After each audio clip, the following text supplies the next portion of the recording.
Hello and welcome to 5-Year Club video number 291. Do do do do do do do do do do do. Make sure that this is getting my voice. Yes, it is. Okay. Tonight, I just wanted to explain a concept that many people probably already get, but if you haven't really thought about it, it may not be super obvious at first. So here it is. Say I buy an ice cream cart, right?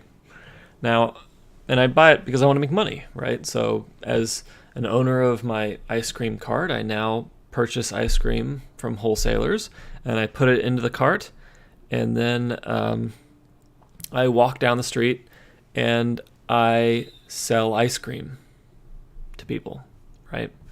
And they pay me money for the ice cream, and then I pay some of that money, for the wholesale cost of the ice cream. But at the end of the day, hopefully I've got some left over. If I don't, I've got a big problem because I need to eat.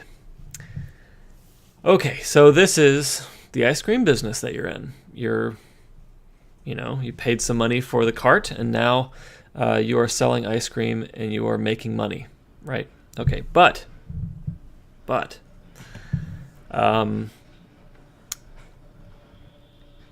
you better be making a lot of money.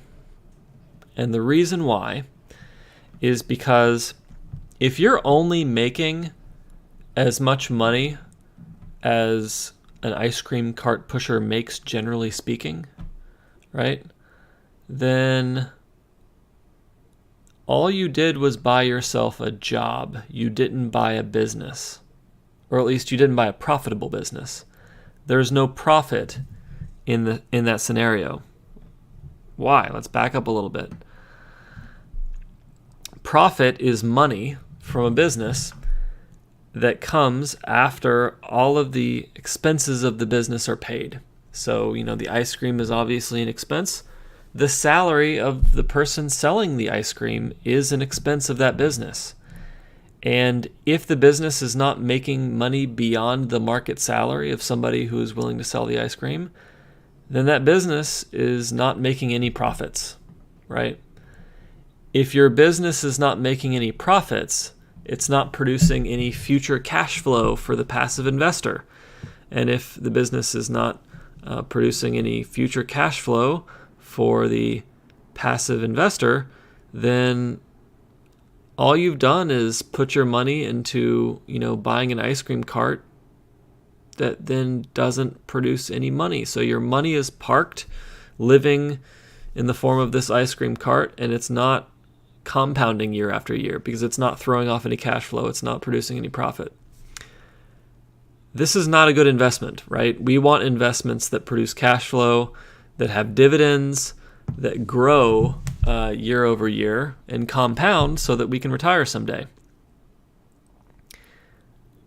Not simply, an investment that gives us the opportunity to push around an ice cream cart and spend our time that way.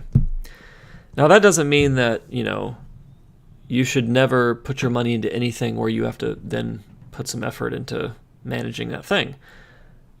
That's not what I'm saying at all. What I'm saying is that enterprise that you are involved in, whatever it is, you better see the clear path of how it's going to pay you way more than what you would pay someone else to do that same work, than what the market would bear to pay someone else to do that same work. Because if it's a real good business, then hopefully someday you don't want to be pushing around that ice cream cart. You want to be collecting the money from this ice cream business that you own, and some younger, less experienced person is pushing the cart, and you're living the life. So yeah, there you go. Make sure that you are not buying yourself a job when you buy a business. When you buy a business, when you think about having a business, you need to know that that business is going to produce cash above and beyond what you're paying to buy the raw materials and what you're paying all the people who are needed to run that business, including a manager who is managing the business. If you're having to talk to a lot of people to coordinate things, that's necessary work to run the business, and any compensation required for that cannot be considered profit.